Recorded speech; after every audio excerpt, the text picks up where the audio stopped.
আজকের গল্প নামে কি আসে যায়।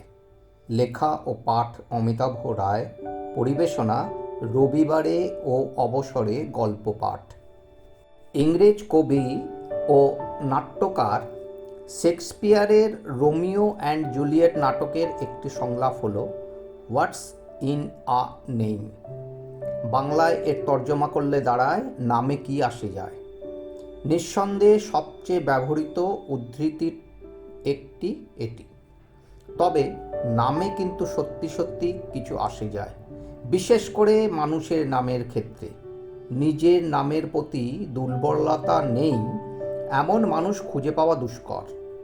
পিতৃদত্ত নামটি পছন্দ নাও হতে পারে, কিন্তু তা যদি বিকৃতভাবে উচ্চারিত হয় বা ভুল বানানে লেখা হয়, তখন বিরক্তির সীমা থাকে না। বিরক্তির সীমাবদ্ধতা শুধু চার দেওয়ালের ঘরে বসে যদি সহ্য করতে হয়, তবে তাও হয়তো মেনে নেওয়া যায়। কিন্তু বর্তমানে SIR এর দৌলতে এই নাম মাহাত্ম্যে অনেক বৃদ্ধ বৃদ্ধা বা অসুস্থ মানুষের হয়রানির শেষ নেই। তখন অসহ্য শব্দটার তীব্রতা হয়েছে ভয়ানক। নাম তাদের পরিচয়, ব্যক্তিত্ব ও গূঢ় অর্থ প্রকাশ করে। নাম ভুল হলে বিরক্তি বা প্রশাসনিক জটিলতা হতে পারে, তবে তা বস্তুর আভ্যন্তরীণ গুণাগুণ পরিবর্তন করে না।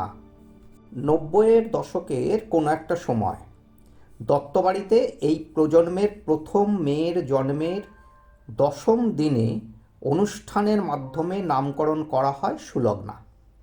পারিবারিক পুরোহিতের সাহায্যে শিশুর নাম নির্বাচন করা হয়েছিল। ঐতিহ্যগতভাবে শিশুটির 4টে নাম হয়েছিল: পারিবারিক দেবতার নাম, চান্দ্রমাসের নাম, নক্ষত্রের নাম এবং টাকার নাম। স্কুলের খাতায় সুলগ্না দিয়ে শুরু হলেও ICSE পরীক্ষার আগে নাম পাল্টানোর জেদ ধরে। কোন বন্ধু মারফত নাকি জেনেছিল কোনো এক কম্পিউটার অ্যাপ দিয়ে নাম ঠিক করলে ভবিষ্যতে বড় নাম করতে পারবে। বাড়িতে পুরোহিতের বচন বনাম একমাত্র আদরের মেয়ের বর্তমান প্রযুক্তির ওপর বিশেষ ভরসা নিয়ে বিশেষ লড়াই চলল। সুলগ্নার মায়ের নাম মিতা। মায়ের প্রতি ভীষণ একটা দুর্বলতা থেকে মায়ের নামের সাথে মিল আছে এরকম দুটো নাম অ্যাপ থেকে পেয়েছে, সীতা আর গীতা। উচ্চারণে নয়, ইংরেজি নামের বানানে আয়ের বদলে দুটো ই বসবে, তবেই নাকি ভবিষ্যৎ জীবন মনের মতন হবে। তার প্রতি সুলগ্নার এতটা দুর্বলতার কথা মিতা আগে বিন্দুমাত্র টের পায়নি।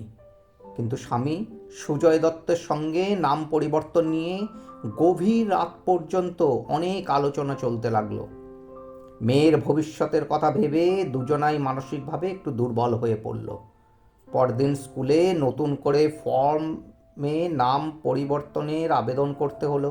তারপর বার্থ সার্টিফিকেট আর স্কুলের নতুন নাম নিয়ে কোর্টে হলফনামা দিয়ে প্রথম শ্রেণীর নোটারি পাবলিককে দিয়ে হস্তাক্ষর সত্যায়িত করা হলো।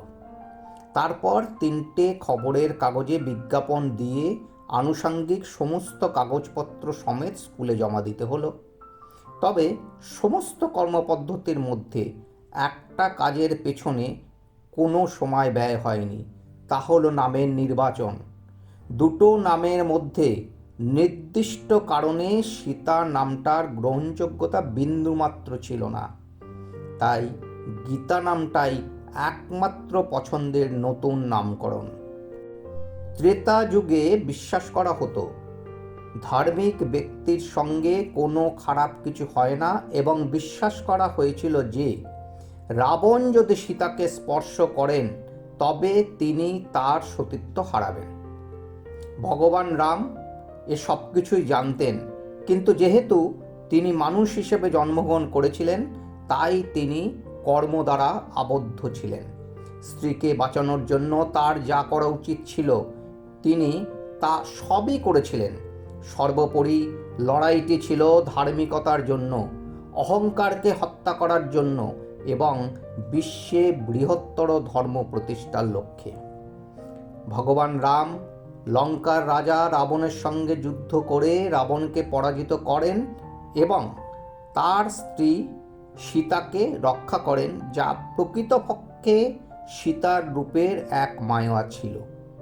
কিন্তু যখন প্রজাদের মধ্যে সীতার সতীত্ব নিয়ে প্রশ্ন ওঠে, তখন রাম সীতাকে অগ্নি পরীক্ষার মাধ্যমে নিজের পবিত্রতার প্রমাণ দিতে বলেন।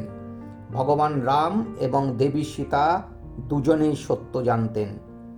লঙ্কা থেকে ফিরে রামচন্দ্র যে সীতাকে অগ্নি পরীক্ষার নির্দেশ দেন, তিনি ছিলেন অগ্নির দ্বারা সৃষ্ট মায়া সীতা। ফলে অগ্নিতে তার কোনো ক্ষতি হতে পারে না। তাই অগ্নি পরীক্ষার সময় মায়া সীতা অগ্নিতেই মিশে যান এবং আসল সীতাকে ফেরত পাঠানো হয়।